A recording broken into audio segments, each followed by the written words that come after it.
मध्य प्रदेश के छोटे से गांव देवगंज में सुबह सूरज से पहले जाग जाती थी, लेकिन पिछले कुछ सालों से गांव की रौनक जैसे कहीं खो गई थी। इसी गांव का रहने वाला निखिल पिछले 6 सालों से इंदौर के एक मशहूर होटल में शेफ था।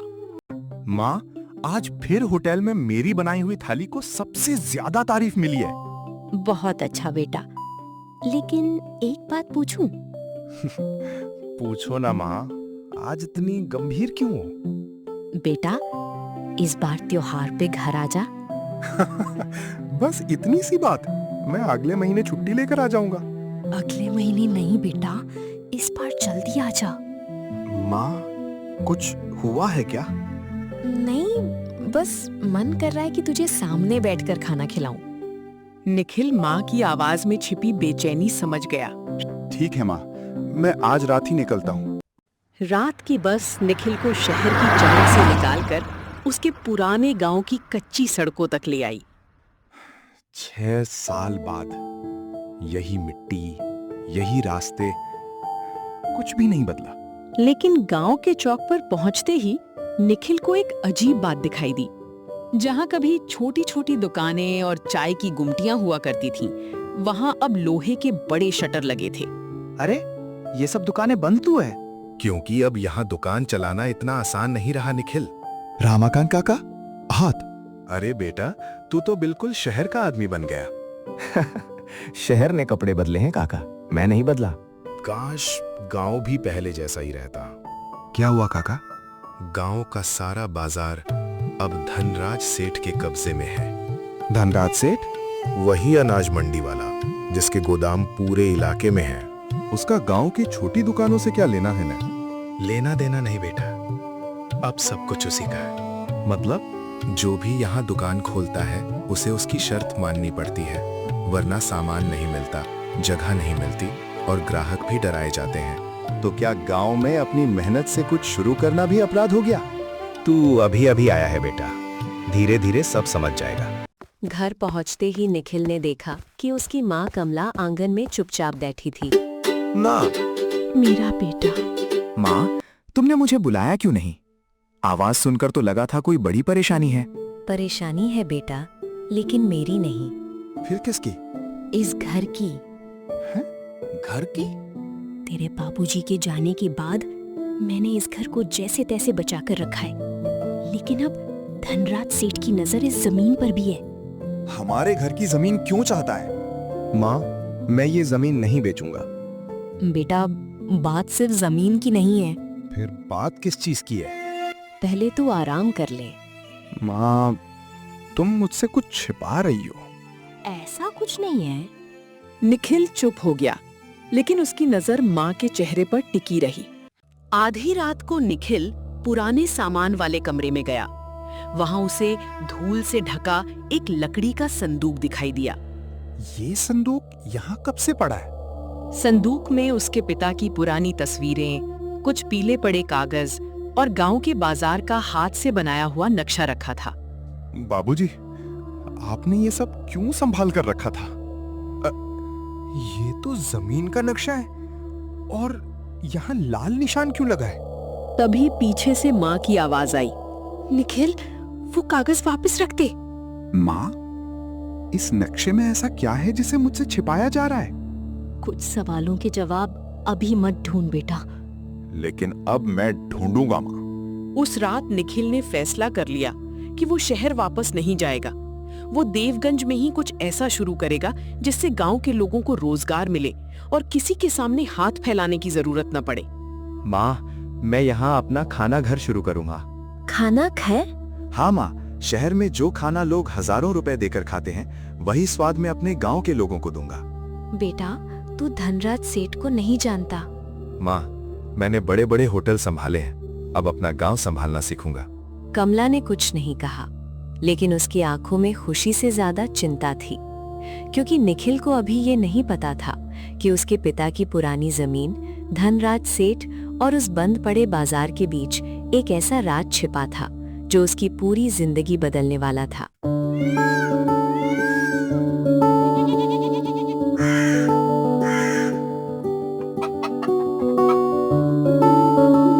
अगली सुबह निखिल सूरज निकलने से पहले ही उठ गया। उसके मन में एक ही बात थी, देवगंज में अपना खाना घर शुरू करना। माँ, आज से काम शुरू। पहले जगह देखूंगा, फिर सामान की लिस्ट बनाऊंगा। बेटा, एक बार फिर सोचे। माँ, शहर में मैंने अकेले शुरुआत की थी, यहाँ तो तुम मेरे साथ हो। निखिल गांव के पुराने बाजार की तरफ निकल पड़ा। काका, आपकी ये दुकान खाली है, मैं इसे किराए पर लेना चाहता हूँ। बेटा, दुकान तो खाली है, लेकिन मैं दे नहीं सकता। क्यों? धनराज सेठ से पूछे बिना यहाँ कोई नया काम शुरू नहीं करता। दुकान आपकी है या धनराज की? कागजों में मेरी है, लेकिन बेटा, यहाँ कागज से ज्यादा ताकत चलती है। मैं किसी से डरकर अपना काम नहीं छोड़ूंगा। निखिल दूसरी जगह पहुंचा। चाचा, सामने वाली जगह कितने किराए में देंगे? बेटा, अगर तू अपना काम शुरू करना चाहता है तो कहीं और देख ले। आप भी वही बात कर रहे हैं? मैं अपनी जमीन बचाना चाहता हूं बेटा।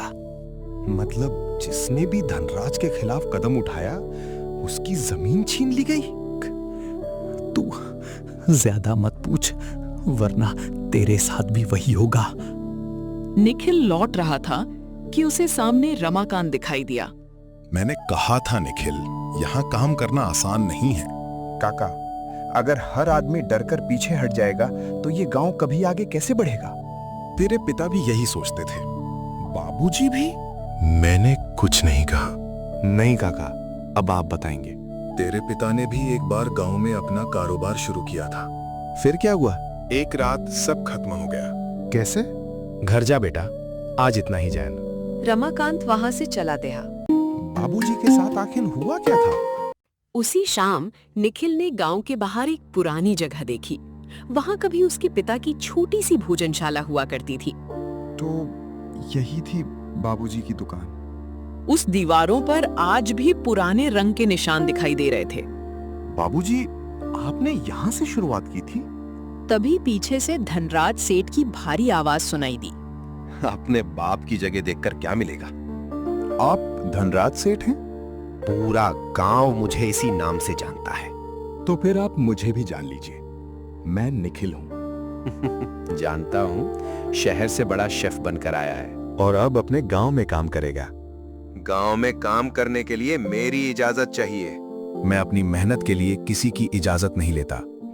तेरे पिता ने भी यही कहा था। मेरे पिता को आप कैसे जानते थे? गांव छोटा है, सब एक दूसरे को जानते हैं। लेकिन आपने उनका नाम ऐसे लिया जैसे कोई पुरानी दुश्मनी हो। पुरानी बातें कुरेदने की कोशिश मत कर। अपना भला चाहता है तो शहर वापस चला जा। शहर से इसीलिए आया हूं क्योंकि अब अपना भविष्य यहीं बनाना है। ठीक है, कोशिश कर ले। धनराज वहां से चला गया, लेकिन जाते जाते उसने पीछे मुड़कर निखिल को देखा। उसी रात निखिल ने घर में पिता के पुराने कागज फिर से निकाले। निखिल आज अचानक ही डायरी पढ़ता हुआ, अगर कभी मेरा बेटा इस जगह को फिर से खड़ा करने आए तो पुराने कुएं के पास जाना। पुराना कुआं? निखिल ने तुरंत लालटेन उठाई और घर से बाहर निकल ही रहा था, तभी निखिल इतनी रात को कहाँ जा रहा है?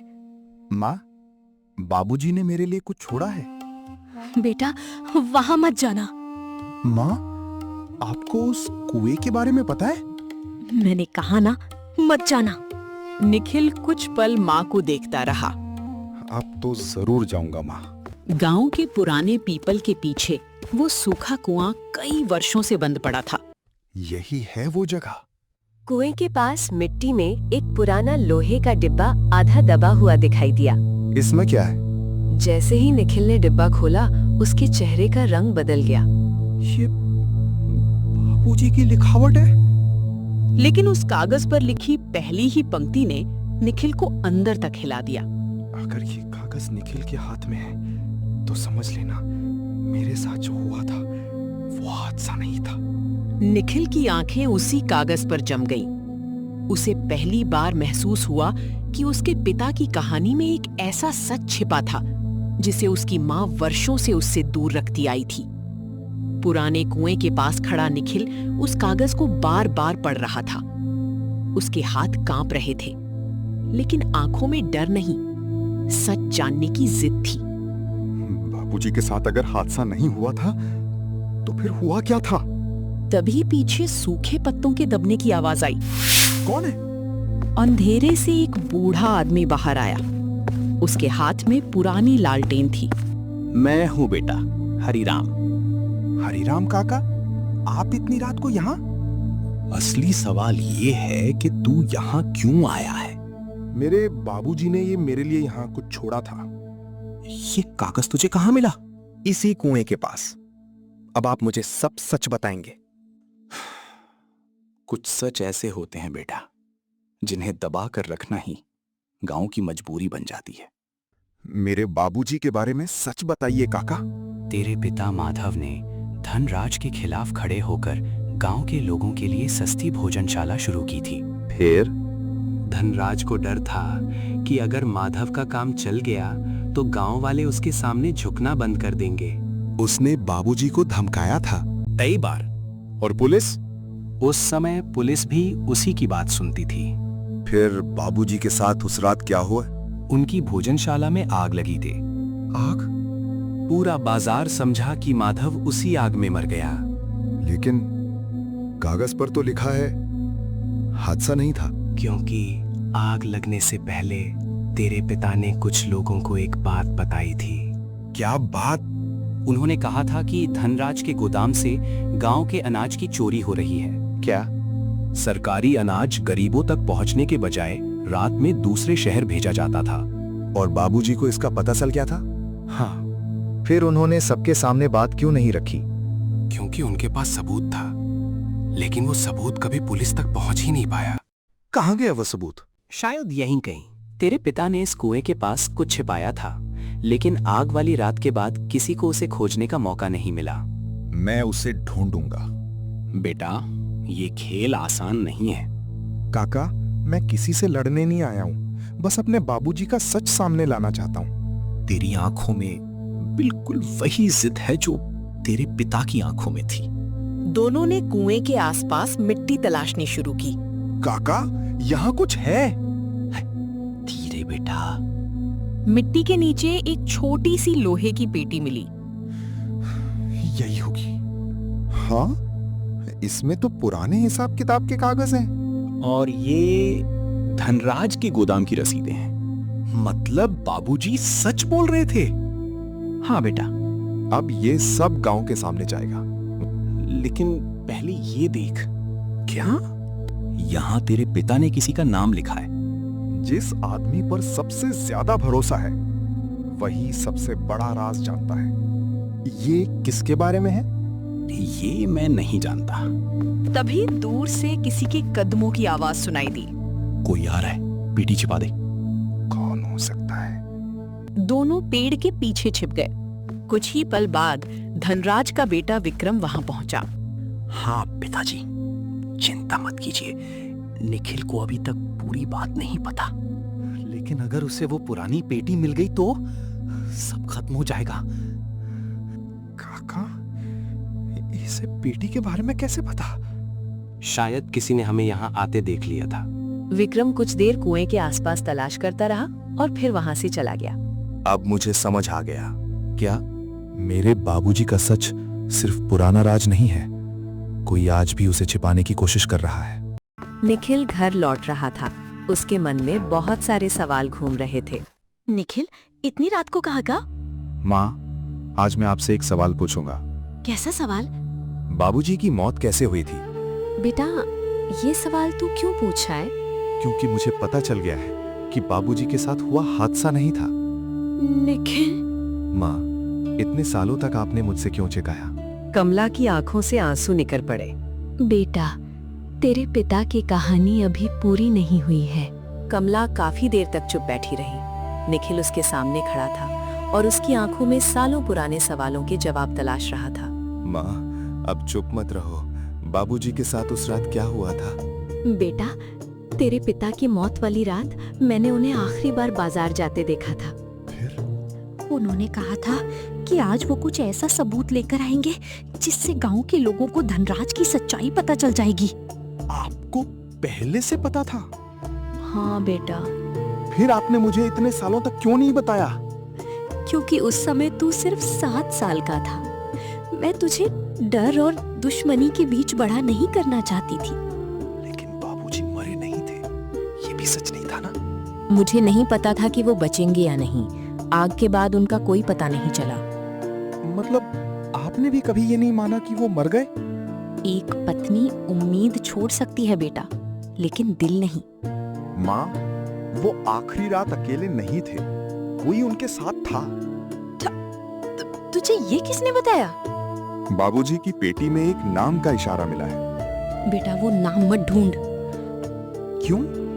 क्योंकि जिसने उस रात सच देखा था वो आज भी इसी गांव में है। कौन? गोमती बुआ। गोमती बुआ गांव के आखिरी छोर पर अकेली रहती थी। लोग कहते थे कि वो कई सालों से बाजार की तरफ जाना छोड़ चुकी थी। अगली सुबह निखिल सीधे गोमती बुआ के घर पहुंचा। बुआ, मैं निखिल हूँ, माधव का बेटा। माधव का बेटा?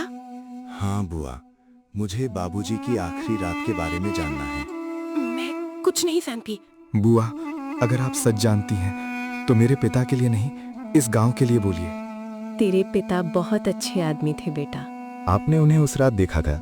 हाँ। क्या हुआ था? माधव उस रात धनराज के गोदाम के पीछे किसी से मिलने गए थे। किससे? धनराज से नहीं, तो फिर? उसके अपने मुंशी से। गोमती बुआ ने घर के अंदर जाकर एक पुराना कपड़े का थैला निकाला। ये मुझे उसी रात मिला था। इसमें क्या है? तेरे पिता की छोटी सी डायरी। बाबूजी की डायरी? इसमें उन्होंने गांव के अनाज के पूरे हिसाब लिखे थे। यहाँ तो कई तारीखें हैं और हर तारीख के सामने गोदाम से निकले अनाज की मात्रा। लेकिन असली बात आखिरी पन्ने पर है। आखिरी पन्ना? अगर मुझे कुछ हो जाए तो धनराज से ज्यादा उस आदमी पर नजर रखना जो उसके सबसे करीब है। तेरे पिता को शक था कि धनराज का कोई अपना आदमी उसे धोखा दे रहा था। लेकिन वो कौन था? मैं नहीं जानती। बुआ, आपको कुछ तो पता होगा। मैंने उस रात एक आदमी को देखा था। कौन? वो आदमी माधव के पीछे पीछे गोदाम तक गया था। चेहरा दिखा था? चेहरा साफ नहीं दिखा, लेकिन उसकी चाल पहचानती हूँ। कौन था? रमेश। रमेश? निखिल कुछ पल के लिए बिल्कुल शांत हो गया। रमेश वही आदमी था जिसके साथ वो बचपन से पला बढ़ा था। नहीं, रमेश ऐसा नहीं कर सकता। बेटा, मैंने सिर्फ उसे वहाँ जाते देखा था। इसका मतलब ये नहीं कि वही दोषी है। मुझे सच खुद पता करना होगा। निखिल तुरंत रमेश के घर पहुंचा। अरे निखिल, सुबह सुबह? रमेश, मुझे तुझसे कुछ पूछना है। पूछना भाई। तू मेरे बाबूजी की आखिरी रात बाजार में था? मैं वहां नहीं था। सोच कर जवाब दे। कहा ना, नहीं था। रमेश, मैं तेरा दोस्त हूँ, दुश्मन नहीं। निखिल, कुछ बातें जानना तेरे लिए अच्छा नहीं है। अब मैं पीछे नहीं हटूंगा। तो फिर अपनी जान बचा ले। क्या मतलब? धनराज सेठ सिर्फ जमीन नहीं बचा रहा, वो एक पुराना राज बचा रहा है। कौन सा राज? ये मैं नहीं बता सकता। रमेश तेजी से अंदर चला गया। निखिल की नजर आंगन में पड़े एक पुराने लोहे के डिब्बे पर पड़ी। ये तो वही निशान है। डिब्बे पर उसके पिता की भोजनशाला का वही निशान बना था जो उसे पुराने कुएं वाली पेटी पर मिला था। रमेश, तू आखिर छिपा क्या रहा है? निखिल वहां से लौटा ही था कि पीछे से किसी ने उसे आवाज दी। निखिल, रुक। काका? मुझे अभी अभी खबर मिली है। धनराज को पता चल गया है कि तेरे पास माधव के कागज हैं। अब क्या करेगा वो? वो तेरी दुकान नहीं रुकवाएगा बेटा। तो? वो गांव के सामने तुझे ऐसा साबित करेगा कि कोई भी तेरे साथ खड़ा नहीं होगा। उसी समय गांव के चौक से ढोल की आवाज सुनाई दी। धनराज ने पूरे गांव की पंचायत बुला ली थी। ठीक है काका, अब फैसला गांव के सामने ही होगा।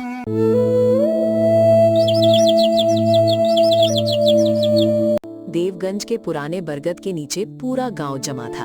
बीच में धनराज सेठ कुर्सी पर बैठा था और उसके सामने निखिल अकेला खड़ा था। निखिल, तू शहर से आया है, इसलिए गांव के नियम नहीं जानता।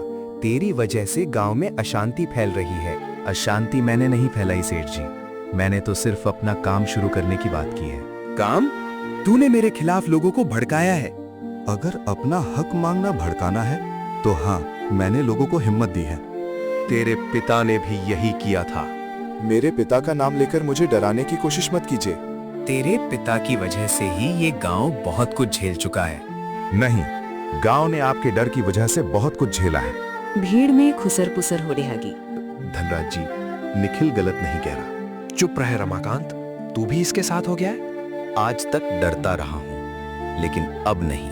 हम भी अपनी दुकान खुद चलाएंगे। हमारे बच्चों को भी काम चाहिए। तुम लोग भूल रहे हो कि इस गांव में मेरा कितना दबदबा है। दबदबा जमीन पर हो सकता है सेठ जी, लोगों के दिल पर नहीं।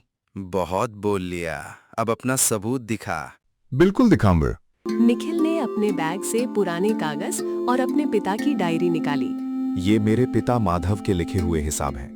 इनमें आपके गोदाम से निकले अनाज की पूरी जानकारी है। पुराने कागज किसी भी आदमी के हो सकते हैं, इसलिए मैं अकेला नहीं आया। निखिल ने हरिराम काका और गोमती बुआ को आगे बुलाया। मैंने उस रात माधव को गोदाम की तरफ जाते देखा था और मैंने उसके बाद उसके कागज छिपते देखे थे। ये दोनों बूढ़े हैं, इनकी बात पर विश्वास करोगे? नहीं, सिर्फ इनकी बात पर नहीं।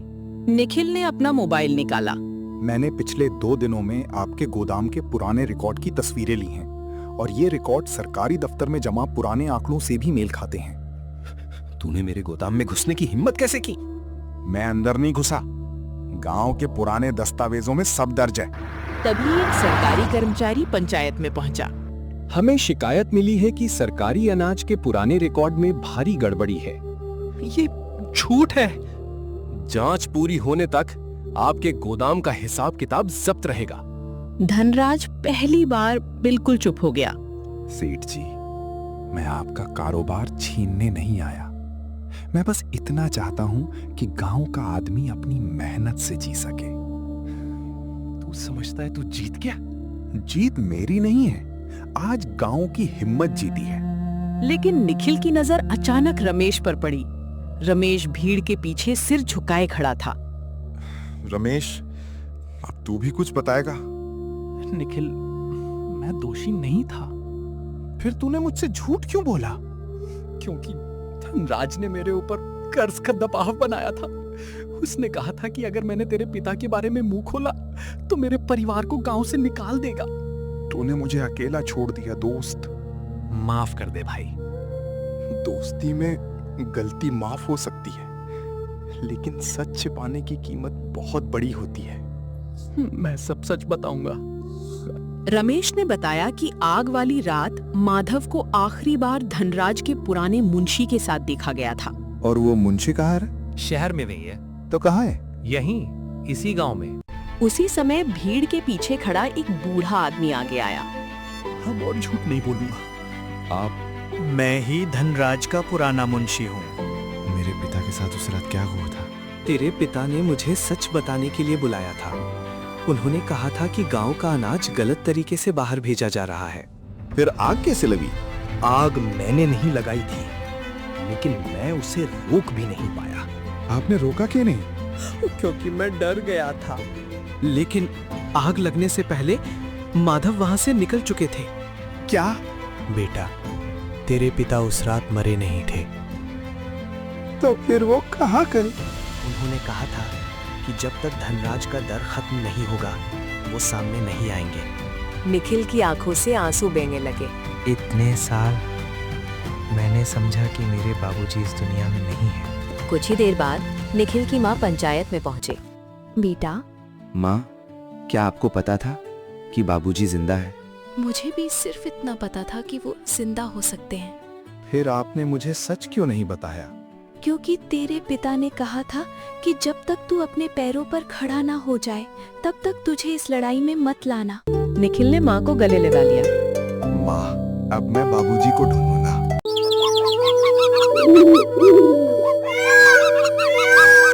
कुछ दिनों बाद देवगंज में पहली बार बिना किसी डर के छोटी छोटी दुकानें खुली। निखिल ने पुराने बाजार के पास अपना खाना घर शुरू किया और गांव के कई युवाओं को काम दिया। लेकिन कहानी अभी पूरी नहीं हुई थी। एक शाम निखिल अपनी दुकान बंद कर रहा था कि एक अनजान आदमी उसके हाथ में एक पुराना लिफाफा देकर चला गया। ये किसका है? लिफाफे पर सिर्फ एक नाम लिखा था, निखिल के लिए। बेटा, अगर तू ये खत पढ़